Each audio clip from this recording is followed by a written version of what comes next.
આકાશવાણી સમાચાર યશવી મહેતા વાંચે છે. સૌપ્રથમ મુખ્ય સમાચાર. ડોનાલ્ડ ટ્રમ્પ આજે અમેરિકાના 47મા રાષ્ટ્રપ્રમુખ તરીકે અને જેડી વાન્સ ઉપરાષ્ટ્રપતિ તરીકે શપથ લેશે.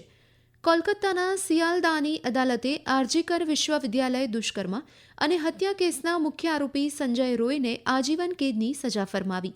પ્રધાનમંત્રી નરેન્દ્ર મોદીએ કહ્યું કે રમકડા ઉત્પાદન ક્ષેત્રમાં સરકારની પ્રગતિ એ આત્મનિર્ભરતા માટેની સરકારની શોધને વેગ આપ્યો છે. વિશ્વ આર્થિક મંચ WEFની 55મી વાર્ષિક બેઠક સ્વિટ્ઝરલેન્ડના દાવોસ ખાતે શરૂ થઈ. કેન્દ્રીય શ્રમ અને રોજગાર મંત્રી ડોક્ટર મનસુખ માંડવિયાએ જણાવ્યું કે શ્રમ બોર્ડ ટૂંક સમયમાં અનૌપચારિક ક્ષેત્રના કામદારોને સામાજિક સુરક્ષા હેઠળ લાવશે અને ઉત્તરાખંડના મંત્રીમંડળે સમાન નાગરિક ધારો UCC મેન્યુઅલને મંજૂરી આપી. સમાચાર વિગતવાર. ડોનાલ્ડ ટ્રમ્પ આજે અમેરિકાના 47મા રાષ્ટ્રપ્રમુખ તરીકે અને જેડી વાન્સ ઉપરાષ્ટ્રપતિ તરીકે શપથ લેશે. વોશિંગ્ટન DCમાં મુખ્ય ન્યાયમૂર્તિ જોન રોબર્ટ્સની ઉપસ્થિતિમાં શપથ ગ્રહણ સમારોહ યોજાશે. આ સમારોહ ભારતીય સમય મુજબ રાત્રે 8:30 વાગ્યે શરૂ થશે. સત્તા હસ્તાંતરણના ભાગરૂપે શ્રી ટ્રમ્પ તેમનું ઉદ્ઘાટન ભાષણ આપશે. શપથ ગ્રહણ પહેલા ગઈકાલે વોશિંગ્ટન DCમાં સમર્થકોને સંબોધિત કર્યા હતા. વિદેશમંત્રી S જયશંકર સમારોહમાં ભારતનું પ્રતિનિધિત્વ કરશે. આ સમારોહમાં અનેક દેશના વડાઓ ઉપસ્થિત રહેશે. આ ઉપરાંત ટોચના ઉદ્યોગપતિઓને આમંત્રણ આપવામાં આવ્યું છે, જેમાં રિલાયન્સ ઇન્ડસ્ટ્રીઝના મુકેશ અંબાણી અને નીતા અંબાણી, ટેસ્લાના ઇલોન મસ્ક, એમેઝોનના જેફ બેઝોસ, મેટાના માર્ક ઝકરબર્ગ અને એપલના ટીમ કુક અને ઓપન AIના સેમ ઓલ્ટમેનનો સમાવેશ થાય છે. કોલકાતાના સિયાલદાની સેશન્સ અદાલતે આરજીકર વિશ્વવિદ્યાલય દુષ્કર્મ અને હત્યા કેસમાં મુખ્ય આરોપી સંજય રોયને આજીવન કેદની સજા સંભળાવી છે. સેશન્સ જજ અર્નિબાન દાસે એમ પણ કહ્યું કે રાજ્ય સરકારે પીડિત પરિવારને 17 લાખ રૂપિયાનું વળતર ચૂકવવું પડશે. શનિવારે અદાલતે આ કેસમાં સંજય રોયને દોષિત ઠેરવ્યા હતા. ગયા વર્ષે 9 ઓગસ્ટના રોજ આરજીકર મેડિકલ વિશ્વવિદ્યાલયના સેમિનાર હોલમાંથી PGT ડોક્ટરનો મૃતદેહ મળી આવ્યો હતો. કોલકાતા પોલીસે 10 ઓગસ્ટના રોજ સંજય રોયની ધરપકડ કરી હતી. આ દરમિયાન રાષ્ટ્રીય મહિલા આયોગ NCWએ આ ચુકાદાનું સ્વાગત કર્યું છે. આયોગે જણાવ્યું કે આ સજા સમાજમાં ન્યાયની ભાવના જગાડશે અને દરેકને યાદ અપાવશે કે આવા ગુનાઓ સજા પામ્યા વિના રહેશે નહીં. ઉપરાષ્ટ્રપતિ જગદીપ ધનખડે દેશમાં સમૃદ્ધ વારસા અને શાસ્ત્રીય ભાષાઓ સાથે ફરીથી જોડાણ કરીને સાંસ્કૃતિક પુનરુત્થાનની જરૂરિયાત પર ભાર મૂક્યો છે. નવી દિલ્હીમાં બવન્સ નંદલાલ નુવાલ સેન્ટર ઓફ ઇન્ડોલોજીના શિલાન્યાસ સમારોહમાં બોલતા ઉપરાષ્ટ્રપતિએ ભારતીય જ્ઞાન અને તેના વૈશ્વિક દ્રષ્ટિકોણના પરસ્પર જોડાણ પર પ્રકાશ પાડ્યો. શ્રી ધનખડે ઉમેર્યું કે ભારત હંમેશા શાંતિ અને સુમેળ માટે પ્રયત્નશીલ રહ્યું છે. તેમણે યુવાનોને દેશની સંસ્કૃતિ અને વારસા પર ગર્વ લેવા પ્રોત્સાહિત કર્યા અને સ્વદેશી દ્રષ્ટિકોણથી ઇતિહાસ જોવા વિનંતી કરી.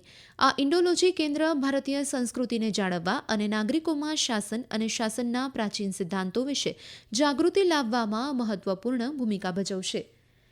લોકસભાના અધ્યક્ષ ઓમ બિરલાએ જણાવ્યું કે બિહાર લોકશાહીની જન્મભૂમિ છે અને તેણે સભ્યતાને પ્રેરણા આપી છે. પટણામાં અખિલ ભારતીય પીઠાસીન અધિકારીઓના સંમેલનના 85મા ઉદ્ઘાટન સત્રને સંબોધતા શ્રી બિરલાએ વિધાનસભા ગૃહોની મર્યાદા અને પ્રતિષ્ઠા જાળવવાની ચિંતા વ્યક્ત કરી.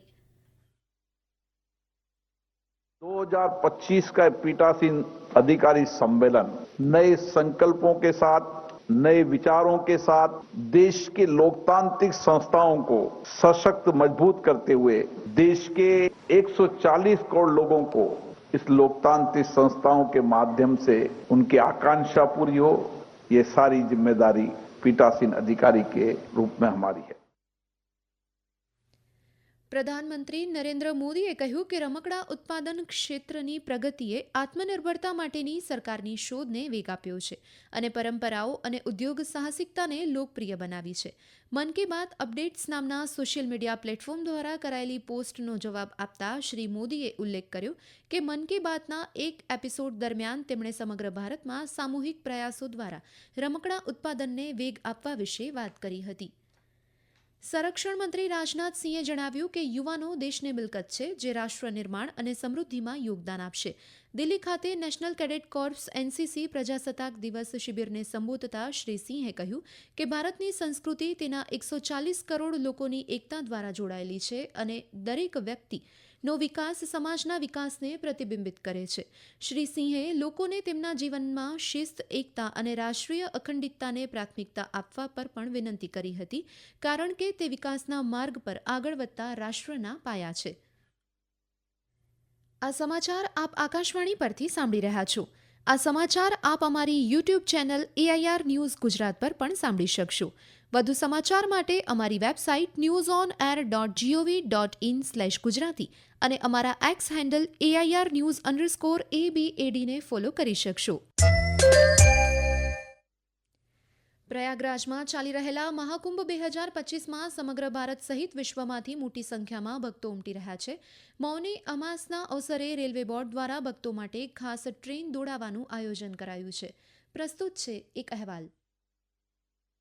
महाकुंभ में मौनी अमावस्या पर श्रद्धालुओं की सुविधा के लिए रेलवे ने अपनी तैयारियां तेज कर दी हैं। 29 जनवरी को मौनी अमावस्या के स्नान के अवसर पर भारी जनसैलाब उमड़ने की संभावना है, जिसके मद्देनजर रेलवे ने 60 अतिरिक्त स्पेशल ट्रेनों के संचालन का फैसला किया है. इस प्रकार रेलवे द्वारा कुल 214 स्पेशल ट्रेनें चलाई जाएंगी. रेलवे ने 5 लाख श्रद्धालुओं के आवागमन का अनुमान लगाकर सुरक्षा व्यवस्था को भी मजबूत किया है. वहीं प्रयागराज के प्रमुख घाटों पर जल पुलिस, NDRF और PAC की फ्लड कंपनियां लगातार निगरानी रख रही हैं. गंगा में स्नान के दौरान श्रद्धालुओं की सुरक्षा सुनिश्चित करने के लिए 25 नावों पर जवान तैनात किए गए हैं.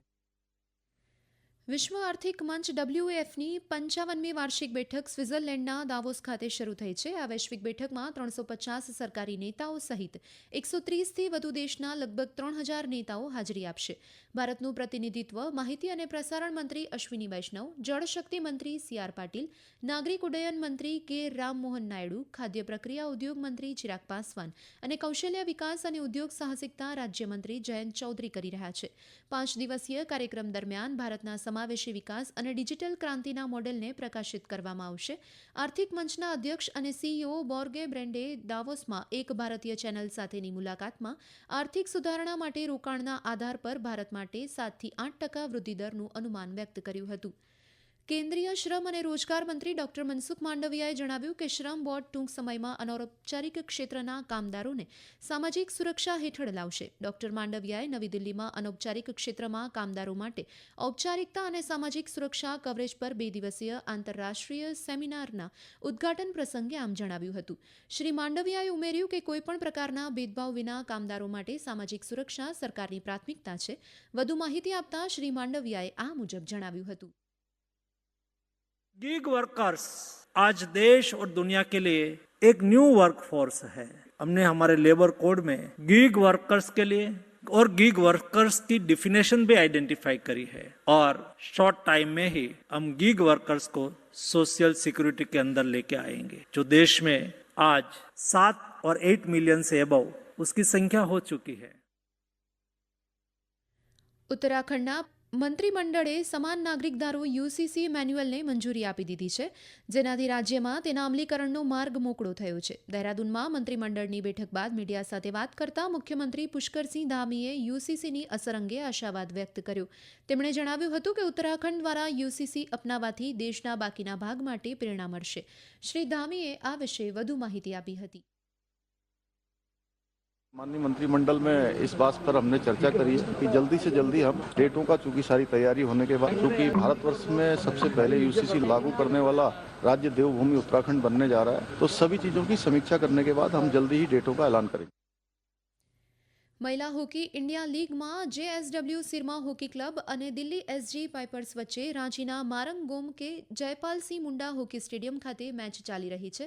પ્રથમ ક્વાર્ટરમાં JSW સિરમા 3-0થી આગળ છે. પુરુષ વિભાગમાં રાંચી રાટ બંગાળ ટાઇગર્સનો સામનો રાઉરકેલા બિરસા મુંડા હોકી સ્ટેડિયમ ખાતે JSW સુરમા હોકી ક્લબ સામે થશે. આ મેચ ભારતીય સમય મુજબ રાત્રે 8:15 વાગ્યે શરૂ થશે. અંતમાં મુખ્ય સમાચાર ફરી એકવાર. ડોનાલ્ડ ટ્રમ્પ આજે અમેરિકાના 47મા રાષ્ટ્રપ્રમુખ તરીકે અને JD વાન્સ ઉપરાષ્ટ્રપતિ તરીકે શપથ લેશે. કોલકાતાના સિયાલદાની અદાલતે આરજીકર વિશ્વવિદ્યાલય દુષ્કર્મ અને હત્યા કેસના મુખ્ય આરોપી સંજય રોયને આજીવન કેદની સજા ફરમાવી. પ્રધાનમંત્રી નરેન્દ્ર મોદીએ કહ્યું, રમકડા ઉત્પાદન ક્ષેત્રમાં સરકારની પ્રગતિએ આત્મનિર્ભરતા માટેની સરકારની શોધને વેગ આપ્યો. વિશ્વ આર્થિક મંચ WEFની 55મી વાર્ષિક બેઠક સ્વિટ્ઝરલેન્ડના દાવોસ ખાતે શરૂ થઈ. કેન્દ્રીય શ્રમ અને રોજગાર મંત્રી ડોક્ટર મનસુખ માંડવિયાએ જણાવ્યું કે શ્રમ બોર્ડ બોર્ડ ટૂંક સમયમાં અનૌપચારિક ક્ષેત્રના કામદારોને સામાજિક સુરક્ષા હેઠળ લાવશે અને ઉત્તરાખંડના મંત્રીમંડળે સમાન નાગરિક ધારો UCC મેન્યુઅલને મંજૂરી આપી. આ સાથે જ આકાશવાણી પરથી સમાચાર પૂરા થયા.